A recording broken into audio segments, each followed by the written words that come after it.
Assalamualaikum warahmatullahi wabarakatuh, teman-teman semuanya. Kembali lagi dengan saya Ali Mustika Sari.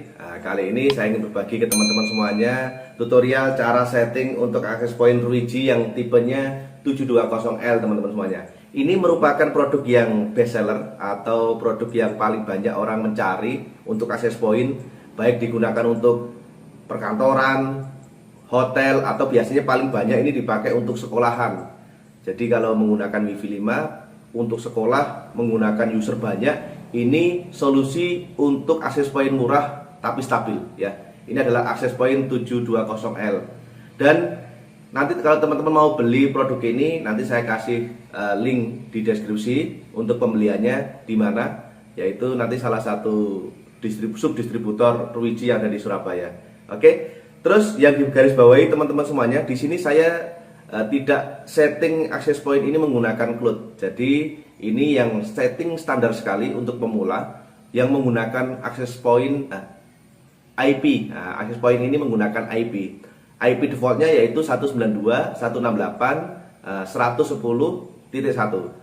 Adapun di kesempatan yang lain, di video-video yang lain, insya Allah nanti saya akan membahas khusus untuk yang cloud Ruiji menggunakan HP juga, biar teman-teman nanti ada variasi cara setting menggunakan ini ya.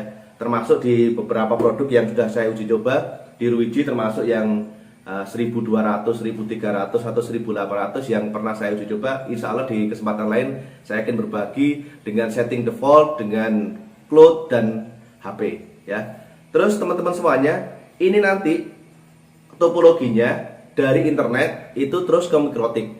Di Mikrotik ada satu port yang saya pakai nanti itu untuk hotspot. Jadi untuk modenya nanti adalah mode hotspot dan itu akan dipancarkan menggunakan alat ini. Nah, tujuannya nanti itu IP-nya tidak lagi di sini. Jadi nanti ini hanya bisa di remote menggunakan IP yang sudah ditentukan yang ada di Mikrotik. Jadi kalau satu jalur di situ IP-nya sudah ada di Mikrotik dan DHCP-nya akan saya disable seperti hanya settingan-settingan access point yang lain dengan merek-merek yang lain ya. Itu mungkin teman-teman semuanya. Ingat, ini saya menggunakan IP, tidak menggunakan cloud yang difasilitasi oleh Ruiji sendiri. Biar teman-teman nanti bisa tahu seandainya saya menggunakan IP dan mengontrolnya itu dari server tanpa perlu ke lokasi juga bisa.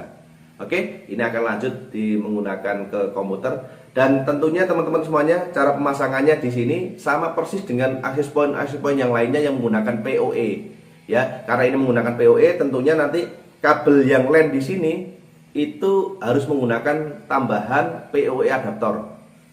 Baru di sini hanya cukup dengan kabel LAN saja. Oke, itu lanjut ke komputer. Dan nanti kalau seandainya ada pertanyaan, silahkan tinggalkan komentar dan kita diskusi bersama. Teman-teman semuanya, ini saya sudah beralih di PC. Di PC ini saya menggunakan dua koneksi ya teman-teman semuanya. Gunakan kabel LAN dan WiFi. Cuma di sini untuk WiFi sering saya matikan biar nggak mengganggu ya. Nanti saya nyalakan untuk mengetes yang wirelessnya dari Ruiji yang sudah disetting. Nah, selanjutnya seperti biasa teman-teman semuanya, di router maupun access point di sini diganti untuk IP-nya itu menggunakan IP default. Kalau di Ruiji itu 192.168.110. Di sini yang terakhir ini adalah untuk pengalamatan IP, pengalamatan alat ataupun pengalamatan PC yang ada di sini. Ini 2 sampai 254. Pilih salah satu. Terus selanjutnya ini adalah 192.168.110.1. Klik OK, klik OK. Nah, setelah ini sudah teman-teman buka browser ya. Karena di sini memang settingnya menggunakan IP, bukan cloud. Teman-teman masukkan ketikan di sini 192.168.110.1. Nah, di sini masih awal-awal teman-teman semuanya. Ini gunakan saja usernya admin, passwordnya juga admin. Setelah itu klik login. Nah, tetap nanti teman-teman akan disuruh untuk mengganti passwordnya. Nah, tampilan awal akan seperti ini teman-teman. Ini adalah fit AP mode. Ini tampilan yang paling sederhana, menambahkan apa itu SSID dan semacamnya. Cuma di sini untuk mode yang lain nanti untuk fitur-fitur yang lain nggak akan mungkin muncul di sini. Lah, gimana cara menampilkan fitur-fitur yang lain? Teman-teman harus diganti terlebih dahulu untuk modenya. Nah, di sini ada sistem mode switch. Diklik. Nah, untuk akses sebagai akses point, gunakan yang Fat AP mode. Di sini bukan yang Mac ya, dan bukan yang Fit. Yang Fit tampilannya seperti ini. Klik Fat, terus klik OK. Jadi ini ditekan di sini ya, diklik, nanti akan muncul OK seperti ini, diklik OK. Dan ini biasanya teman-teman semuanya kurang lebih sekitar 1 sampai 2 menit. Nah, nanti biar gak terlalu lama saya pause, biar teman-teman nanti menunggunya nggak lama. Tapi sebelum saya pause teman-teman semuanya, ada beberapa indikator di saat teman-teman restart device di sini. Itu biasanya ada nyala warna merah, itu biasanya koneksi ke routernya itu mati, alias kabel lainnya nggak nancap atau mungkin routernya mati, tidak ada akses internet atau tidak ada alat apapun yang terhubung. Yang kedua adalah prosesnya biasanya itu warnanya hijau, hijau-hijau kekuningan. Dan kalau nanti sudah selesai semuanya, ini restart device-nya selesai, nah itu biasanya berwarna biru dan siap untuk diganti di sini modenya yang baru. Jadi tetap menggunakan 192, 168, 110.1. Oke, saya pause terlebih dahulu teman-teman semuanya. Oke teman-teman semuanya, di hardware-nya sudah berwarna biru indikatornya. Ini saya refresh ya. Nah, sudah masuk seperti ini. Masukkan admin.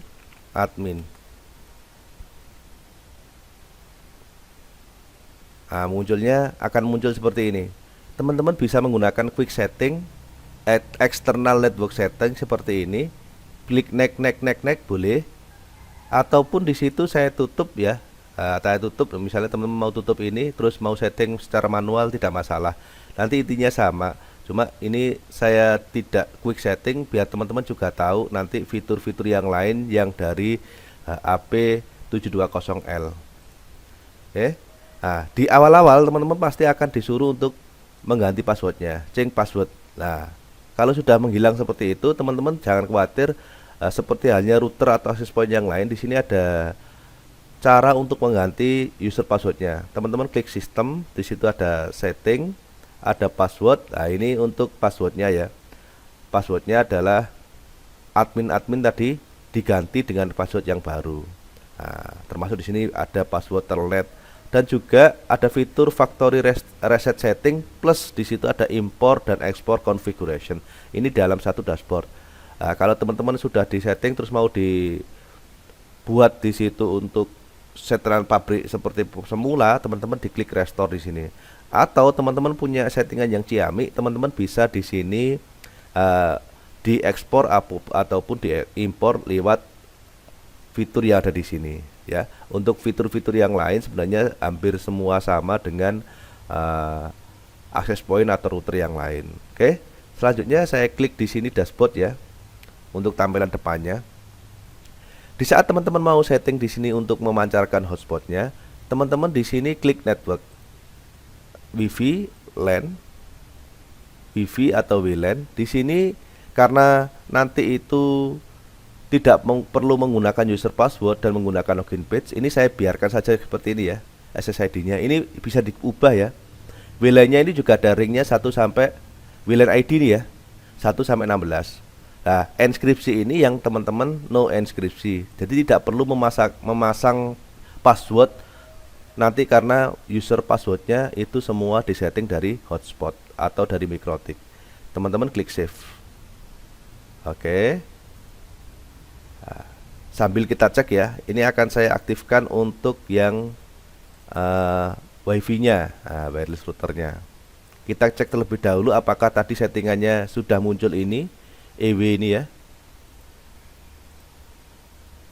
Kita cek, ini sudah ada ya, EW 363F1. Oke, selanjutnya teman-teman semuanya, ini adalah pengaturan channel.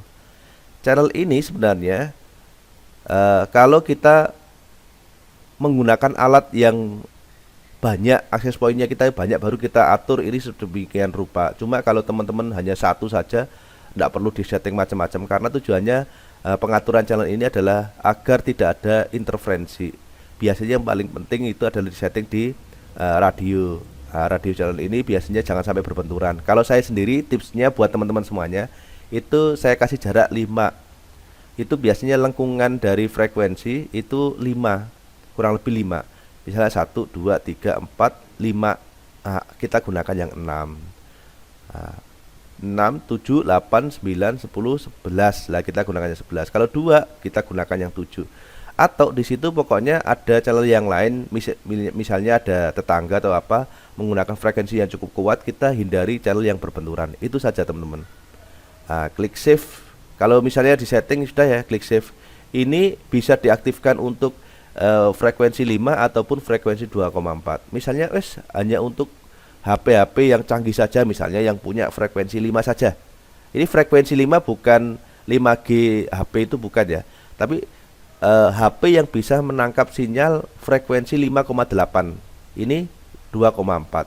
Lah, kebanyakan HP itu masih 2,4 untuk frekuensi wirelessnya. Kalau ini dinonaktifkan ya caranya di seperti ini, nanti akan ini oke. Tapi sini tidak, saya ini ya. Saya tetap gunakan dua-duanya. Klik oke akan mati. Saya cancel. Selanjutnya teman-teman semuanya, dan di sini ini biasanya yang banyak dipertanyakan teman-teman semuanya. Ada 2 pilihan, mana yang harus dipakai. Kalau saya sendiri biasanya saya gunakan itu paling banyak menggunakan yang DHCP in other device. Ini adalah kalau di produk yang lain atau merek yang lain itu sama saja bridge atau LAN side router. Jadi nanti itu semua IP-nya itu yang menentukan adalah dari router yang lain. Nah, ini saya menggunakan bridge atau DHCP in other device. DHCP-nya nanti itu berada di router lain atau menggunakan mikrotik ya, mikrotik itu misalnya nanti IP-nya 10.1.10.9 misalnya seperti itu, gateway-nya 10.1.10.1. Itu kita semuanya tidak ada di alat ini. Dan tapi biasanya ini untuk kita binding di mikrotiknya biasanya muncul, biasanya tidak. Nah, itu kelemahannya. Cuma nanti pokoknya kita bisa menggunakan ini sebagai jalur hotspot, itu bisa gunakan ini. Ini juga bisa digunakan yang NAT ini ya, NAT mode. Ini biasanya memanfaatkan alamat IP yang ada di alat ini, DHCP-in AP NAT mode ini. Jadi ada bridge mode, NAT mode. Lah ini biasanya akan muncul biasanya untuk di remote, biasanya gunakan yang NAT mode ini. Ya. Dan nanti teman-teman bisa diuji coba sendiri, tapi di sini saya akan contohkan yang bridge mode. NAT mode ini biasanya kalau di mikrotik akan muncul 2 IP, 192.168.110 titik sekian. Satunya adalah alamat IP yang kita pasang, biasanya seperti itu. Kalau ini biasanya itu muncul IP, kadang juga tidak. Jadi kadang muncul IP-nya, maksudnya MAC address di host itu kadang muncul, kadang tidak. Selanjutnya di sini ada DHCP dinamik, ada statik. Boleh pakai salah satunya. Kalau saya biasanya biar tidak meloncat kemana-mana, meloncatnya apa ya, kemana-mana misalnya IP-nya biar saya tahu ya, saya gunakan ini. Oke, saya gunakan alamat IP yang kosong. Oh, ini yang 87 juga sering saya gunakan kosong. Jadi setelah setting alat lain saya pakai lain, saya reset, terus saya pakai ini lagi. Oke, selanjutnya kenapa saya pakai 252? Karena di sini alamat subnet saya itu di atas 24. Jadi saya menggunakan yang 22 ya. Ini teman-teman nanti belajar subnetting. Kalau 255 itu artinya /24, dan itu alamat IP yang bisa digunakan kurang lebih 254 IP, dan itu kurang kalau buat saya. Terus gateway-nya saya gunakan ini. Oke, jadi ini sudah selesai teman-teman. Ya cukup seperti ini aja, tidak ada settingan yang lain. Jadi cukup mudah kan teman-teman kalau hanya untuk hotspot atau memancarkan saja. Tapi teman-teman kalau ini sebagai akses point utamanya, teman-teman jangan menggunakan bridge mode. IP-nya harus kita tentukan yang ada di alat ini. Jadi teman-teman menggunakan yang NAT mode. Dan ini nanti akan memunculkan IP sendiri untuk alat ini, dan juga bisa di remote juga yang lain. Oke, selanjutnya klik save. klik OK. Nah, sambil ini menunggu teman-teman semuanya ya, ini akan saya pindah untuk colokannya. Jadi tadi colokan dari Ruiji itu ke PC. Lah, colokannya Ruiji untuk kabel lainnya itu harus terhubung dengan mikrotiknya. Oke, ini saya pause terlebih dahulu sambil saya cari kabel tambahan. Teman-teman semuanya sudah saya unplug ya. Jadi ini sudah unplug. Ini sudah saya lepas dari access point-nya. Ini sudah access point sudah terkoneksi dengan switch hub yang sudah terhubung dengan mikrotik dan ada akses internetnya. Selanjutnya ini akan saya enable untuk wifi-nya ya. Oke. Nah, selanjutnya teman-teman semuanya, ini akan saya konekkan ke wifi yang sudah di setting tadi. Di connect.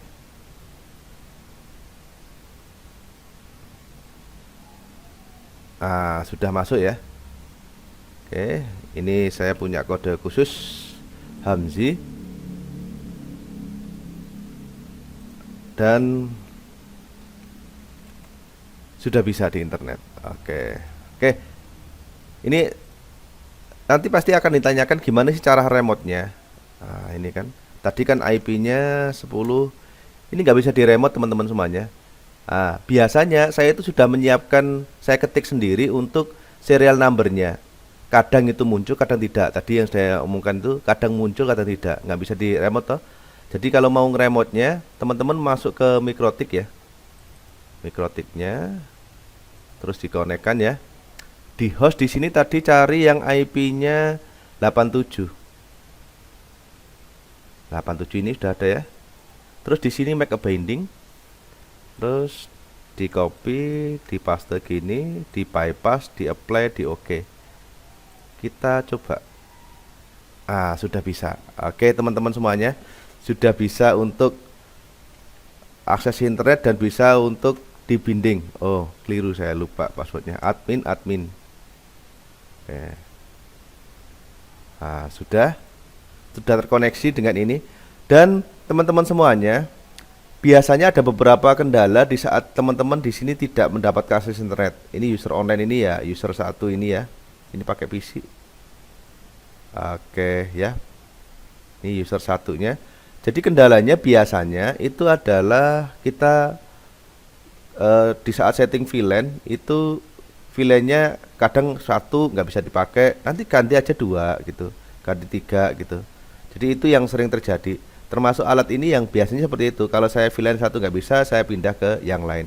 Jadi cukup mudah. Nanti kalau teman-teman ada beberapa pertanyaan untuk yang Ruiji 720L, yang ini ya, bisa didiskusikan bersama-sama. Dan dari saya Kusian, semoga video ini bermanfaat buat teman-teman semuanya yang ingin menyebarkan wifi-nya menggunakan mode hotspot ya. Terus di sini pakai Ruiji AP720L. Dan dari saya cukup sekian dan wassalamualaikum warahmatullahi wabarakatuh.